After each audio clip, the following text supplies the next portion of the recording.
Welcome to Notable Approvals. I am attorney Amanda Shaffer.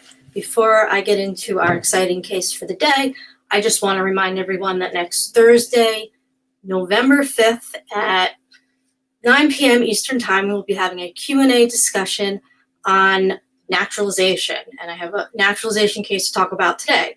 Speaking of which, if you are a new U.S. citizen or been a U.S. citizen all your life, don't forget November 3rd is the day to vote. If you have not done so already, I've actually voted already. I mailed in my ballot, but just a reminder, especially to those who are voting for the first time, it's a very exciting day for everyone. So today's case is for a client from Côte d'Ivoire, or Ivory Coast. She's been our client for a very long time.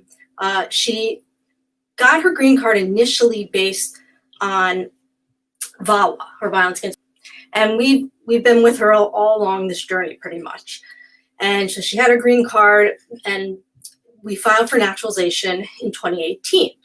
And she got her green card in like 2013, 2014. The issue date on her green card said May 2013. Now, one of the requirements to file for naturalization is you have to have 5 years as a permanent resident.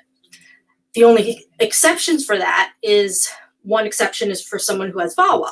So, well, I should first say, if you're married to a U.S. citizen, and you got your green card based on your marriage, and you're still married and still living with your U.S. citizen, after 3 years, you can become a U.S. citizen. You can naturalize. And if you get your green card based on VAWA and your spouse was a U.S. citizen, you still do not have to wait the full 5 years to naturalize. You can do it after 3. Now, this client, you can actually do it 3 months before the 5-year anniversary or the 3-year anniversary of getting her green card. So this client, the issue date on her green card said May 2013. And we applied about 3 months before she would have had 5 full years in 2018. Now, we could have filed based on the 3 years, but she had waited, and it had been under the 5 years. So we said, there's no reason to do it under the 3 years. We've never had, there's no difference really. But they don't worry about the marriage or divorce or whatever at all if you do it based on the 5 years. You still have to bring them the evidence though. I don't want to misstate anything. Anyways, so we file everything. I go with her to the interview, and the interviewer goes, we can't approve this. And I'm like, why not? Well, she hasn't had we checked the box for 5 years, but she hasn't had her green card for 5 years. And I was like, yeah, she has. And we had the green card with her. We show it to him, and he goes, that's wrong. Like, what do you mean?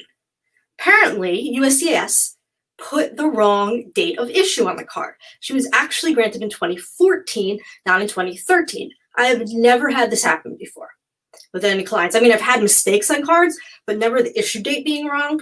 And it was the same day and month, so nobody caught it. And I normally don't look at people's I-485 approval notice. Ever since this, I have, because on the approval notice had the right date, but you're not required to send in the approval notice to get your naturalization. You are required to send in a copy of the green card, and that's what we've always looked at and have always went by.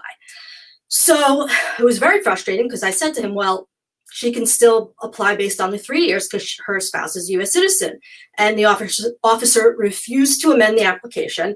By the time we had the interview in 2019, she did have 5 years from the real date of issue. So we just refiled it.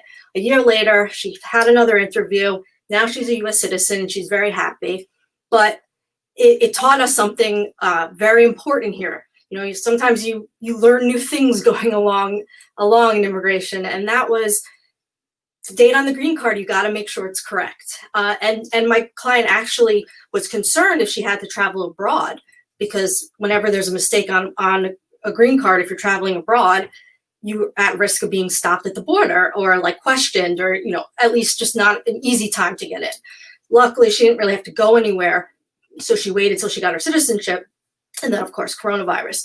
But point is, now we always, triple check. We check if we filed for the person's green card, we have the I-485 approval notice already, we could check there. If not, we ask the client if they have it, and so that we can compare it to. Again, I've never seen this happen to anyone else in all of our years of doing this, but USCIS makes mistakes too, and they didn't care that it was their mistake, not our mistake. They still made a refile. And, this client was not a rich lady, and filing fee is going to be even more expensive now for naturalization, but even now it's pretty bad. So we actually reached out to her congressman in order to explain the situation so that we could get the fee waived for her. Because even though she has VAWA and is eligible for a fee waiver, USCIS has made it a lot harder recently to get it. So we wanted to get her some extra protection because we knew that, it was going to be a hardship for her. She had to pay for it again. So yeah, basically, whenever you're applying for anything, you got to triple, double check everything. But especially if you need a certain number of years, you always should verify it. And we learned that as well with this case. That is all today for notable approvals. I'll be back tomorrow with another great case for you guys. And don't forget, set your reminders, like and follow us so that you don't miss it. November 5th at 9 p.m. Eastern Time, we're doing a live Q&A discussion on naturalization. We'll answer all your questions live, whether it's about the residency requirement or good moral character, arrest, or whatever it is. Feel free to reach out to us. Thank you for watching and have a great day.